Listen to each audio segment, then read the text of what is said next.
Is swimming. Now, the Kenya Aquatics wrapped up a 3-day national swimming championships last weekend at the Kasarani Swimming Arena with several national and meet records shattered. The highly competitive event actually attracted swimmers from across the country and featured participants from 6 nations. Zita Jimoy was at the event and filed this report.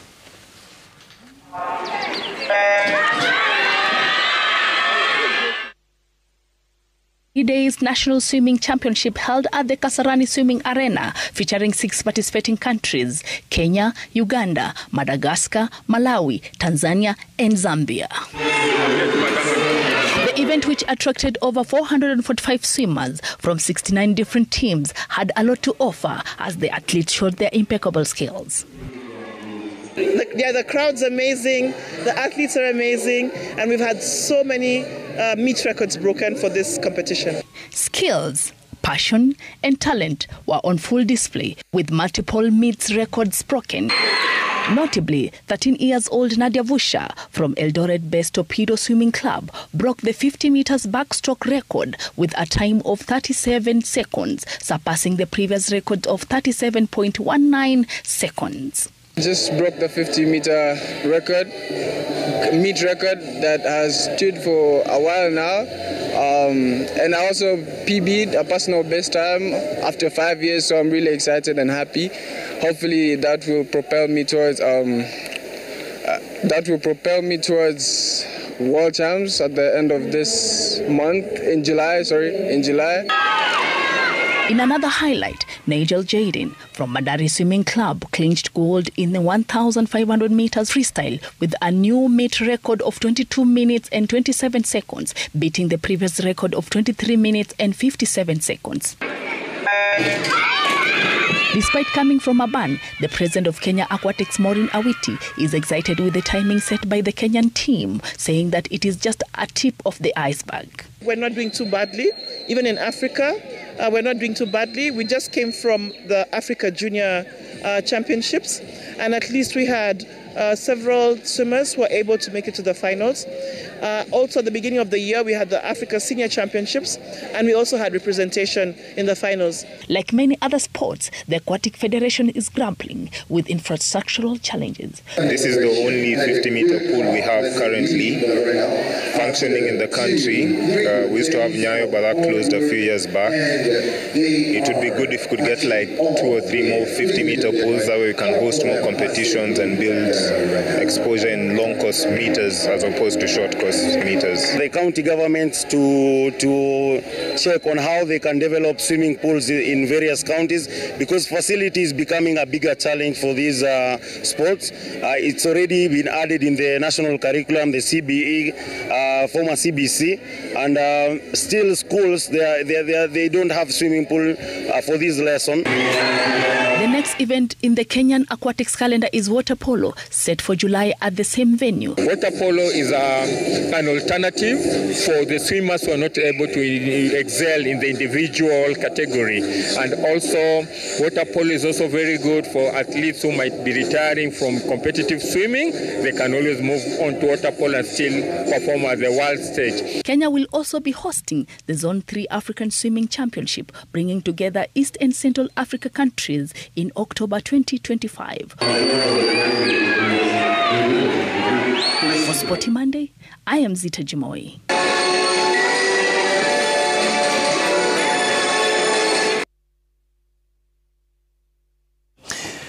Well, that was a package by Zita Jimoy of the competitions that were taking place at the Kasarani in Nairobi the past few days. Now, I'm joined by officials from the Kenya Aquatics. It was renamed from the Kenya Swimming Federation to Kenya Aquatics. There are George Munene, the liaison officer, Kenya Aquatics, and Winfred Warui, or Winnie Warui, from she's the an executive committee member of Kenya Aquatics. Now we start with you, Winnie.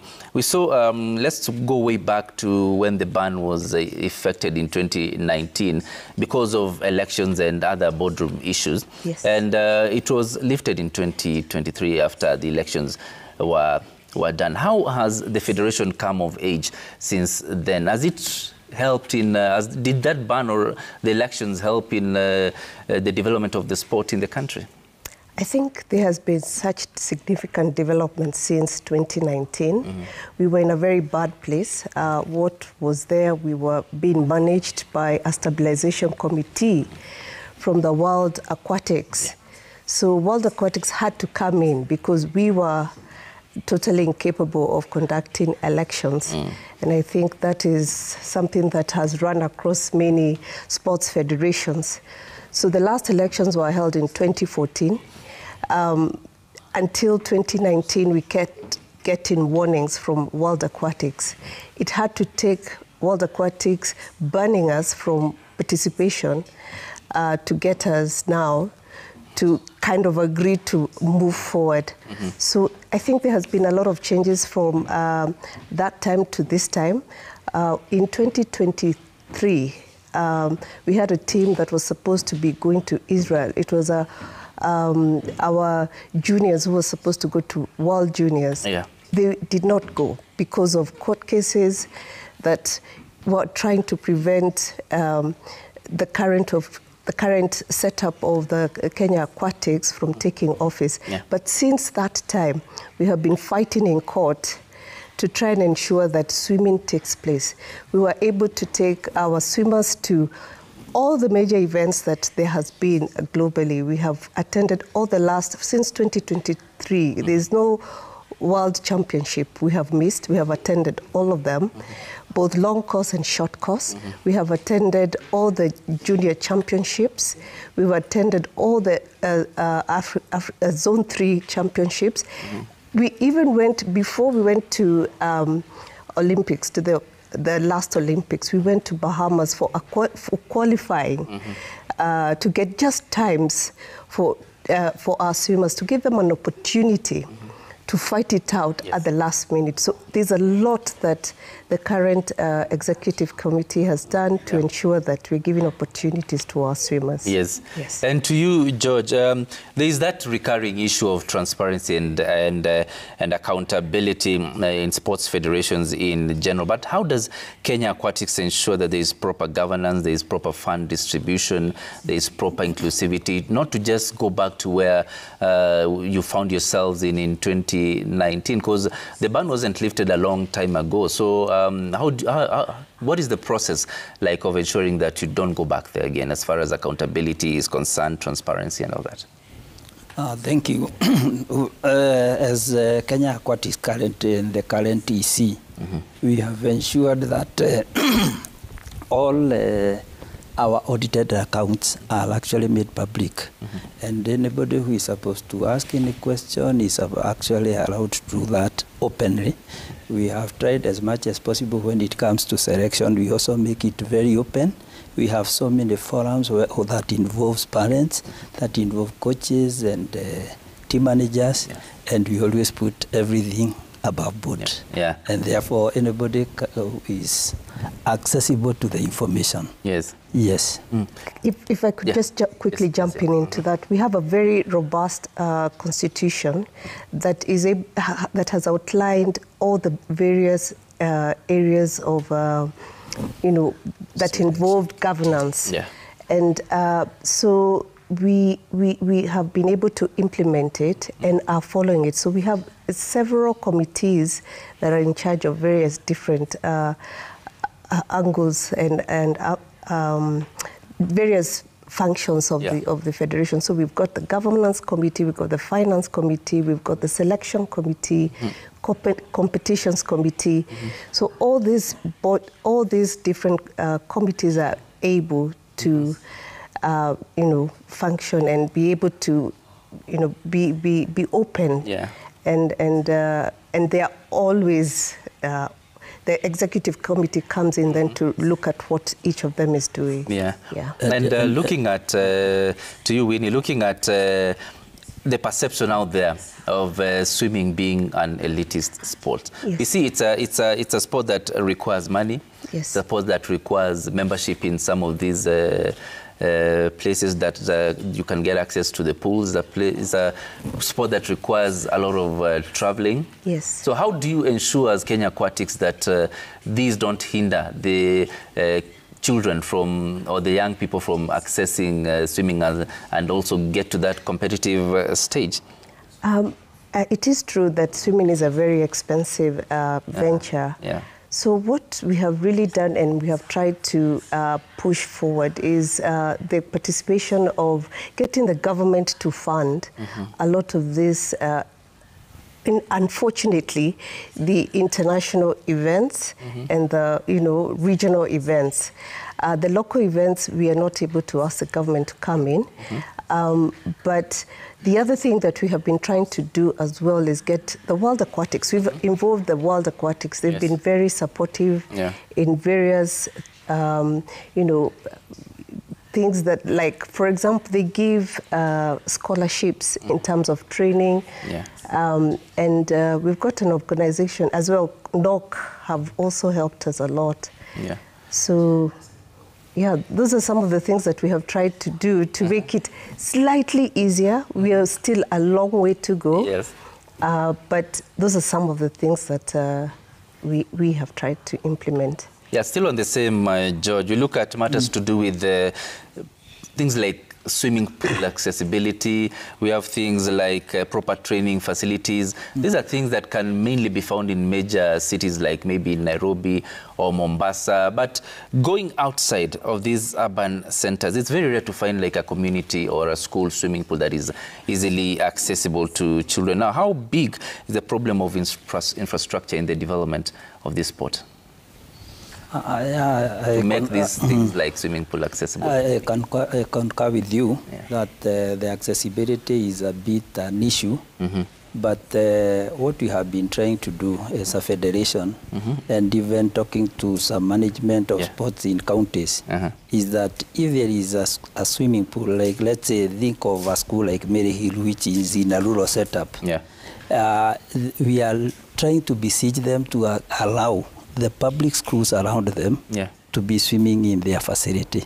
And that is what is happening across Kenya.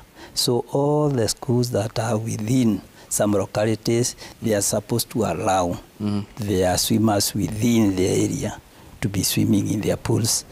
So that is, and currently I can tell you from what I knew some years back to what it is today, there are so many swimming pools are coming up all over.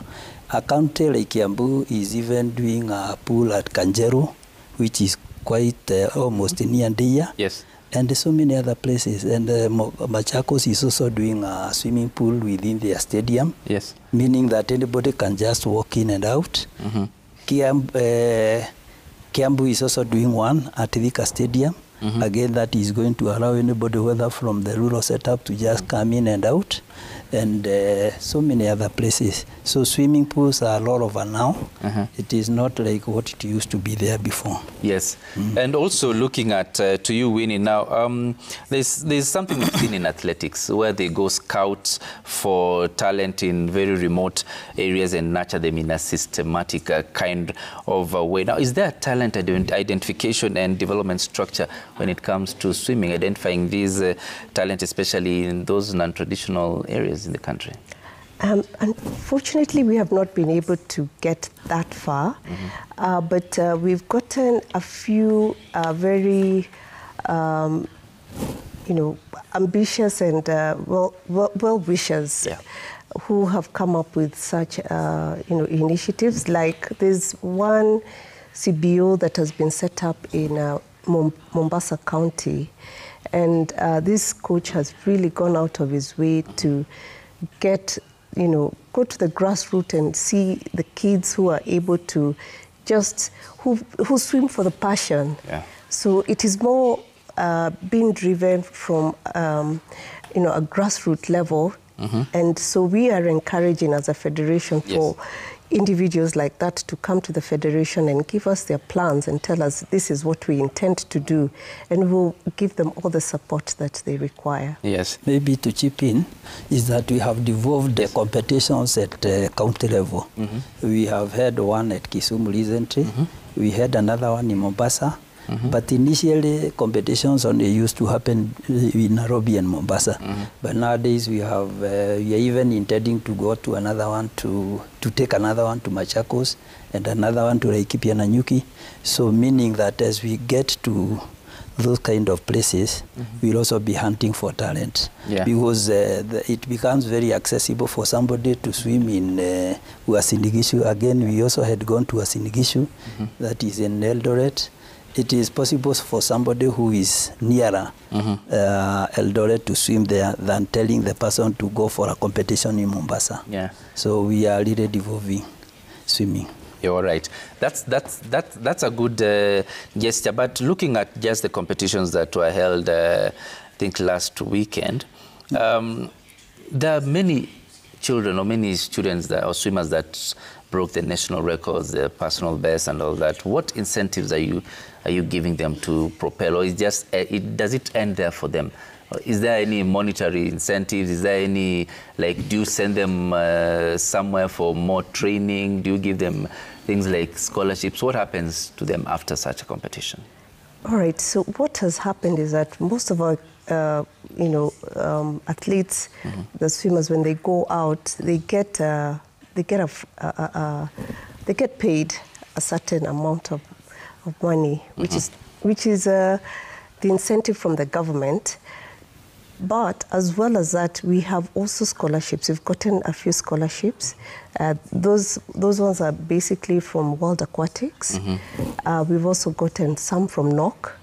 So we have a pathway for our best and elite swimmers, so that it does not just end at the national levels. So if you prove yourself to be excelling, I can say, for example, there's been a lot of stiff competition, and so if you drop, unfortunately, it's very merit-based. So it's based on your points. So if you have the best points and you've got the best times, you will get the scholarship. We are that open. And so we have seen our top swimmers, some of them get very good scholarships from American universities. We have seen great stuff happening out there. Yes. And when it comes to such talent, we know that swimming is one of the most popular when it comes to, let's say, the Olympics, like the Paris Olympics that took place. We've seen African countries like South Africa, Egypt. They have continuously been proving themselves as the best and representing Africa well. Yet Kenya, we have such talent. We have people breaking national records. We have people breaking records left, right, center when it comes to national or even continental competitions. But when it comes to major competitions like Olympics, we are not there. What is it that we are not doing right when it comes to the international and major competitions? Either the competition is too high, and what do we need to do? We had Ridwan Abubakar and Maria Brunellena in Paris. They didn't perform very, very well as expected. So from your perspective, wasn't the sport taken off as far as international competitions are concerned? I think, first of all, is the first problem that we started with. The issue is the long period that we had where there was a lot of politics and we were out of swimming for a long time. That has greatly affected Kenya in terms of training, in terms of how we are able to encourage our swimmers. There's been a lot of politicizing of the whole process.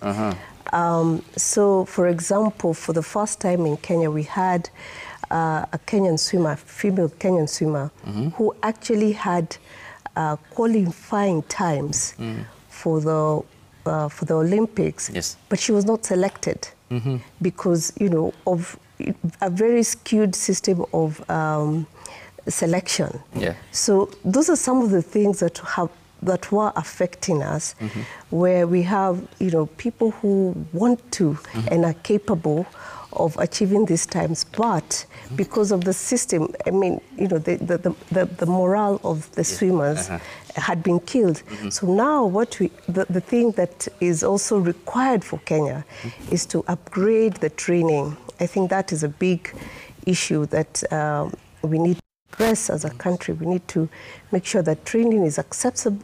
We have accessibility to pools and we have good coaches, because that is what is going to help us to make us the great swimmers. Yeah. And yes, George, you want to add something? Maybe within that time that we were out of swimming for almost 8 years, remember coaching was not being given by the World Aquatics as an opportunity for Kenyan coaches to really advance their skills.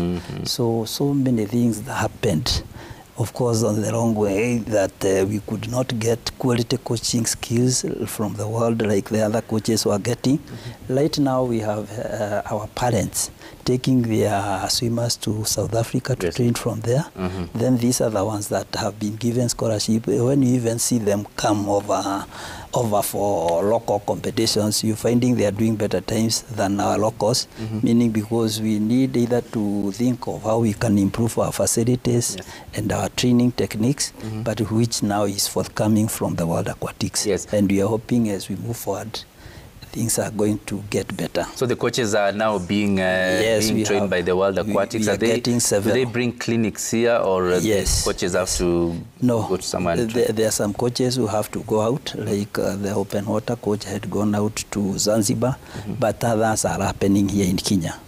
We are getting clinics here from the World Aquatics and bringing in the international recognized coaches to train Kenyan coaches, and that is actually giving us a very good impetus to move on and improve our skills. And I also want to ask you, when it comes to nurturing talent from a very young age, you have CBC, now CBE, is inculcating the swimming in their curriculums currently. How is this helping in nurturing that talent? And on the same breath, how do you select the participants or the athletes who are going to represent Kenya in international competitions? What system do you use in selecting the participants or Team Kenya? Just as Madam Winnie had mentioned, we use a very open system. We spell out a selection criteria, and then we look at the World Aquatic WA points, and we select on merit. We do not pick, we just look at how they have merited over time, and that is how we do it. About the CBC, this is something that is going to be realized as we go on, because now people have started embracing swimming, unlike how it used to appear like it was a very elitist sport. It still is. Currently things are changing, because when you think about Umoja Sharks, there are people from an ordinary background, and they are now swimming and competing at the national level, unlike what was there before. It only used to be international schools that were bringing up swimmers. But currently swimming is devolving and is getting secondary school as also helping us, in the sense that we have Kenya Secondary School Sports Association, where swimmers can come from any school. And if you prove yourself to be good, then you join the rest of the people who can be selected. Do you scout from there as well? We scout. How much opportunities do you give children from? Because I believe that's where most of the students who come from these community or regional schools want to prove their worth. What percentage of opportunity do you give to such, apart from just speaking from the national competition? I can tell you for sure that their competitions initially used to be land manual, but currently we provide the infrastructure, like the system, like the, we call it meet manager. We give them the system to do that, such that their times are very well automated, and therefore they're able to reflect or to be competitive as any other. We scout for them. We even help them in officiating, so that the outcome is better than what you would expect in a manual setup. So we are helping in that. All right. And maybe last question to you, Winnie. We've had one of our most decorated swimmer, Jason Danford. Yes. I don't know when the last time you heard about him, but there are reports that he might be contemplating coming back. He retired in 2014. He might be contemplating coming back and swimming in the Los Angeles Olympics. Have you had any, and is it an idea that you can actually welcome? Yeah, that would be most welcome, because you know, we've seen some of the international swimmers not young, those that are really doing well. Swimming takes quite a number of years for you to be able to master the technique, and so it would be such a welcome you know, addition to the current Kenyan team to have Jason on board. But we also have Masters, and Masters has really grown as a part of our swimming, part of, you know, the group, you know, what we're trying to advance. So we'll be very happy to have Jason Danford come forward. I think it will be a very good thing for Kenya to be able to showcase one of our best swimmers that we've had. Yes. Yes. All right. Any parting shot for maybe some swimmers who are watching this and perhaps wondering, is it worth pursuing? What message maybe would you send to those future aspiring swimmers as your parting shot? To our swimmers and to the parents and all the stakeholders in swimming, swimming currently is being well run, and the management is actually out to make sure that anybody who has the talent will be scouted and will be given an equal opportunity. And we can also want to assure the stakeholders that in terms of transparency and the selection criteria that is used, we have always made it open, and therefore nobody can feel disadvantaged at any one given time.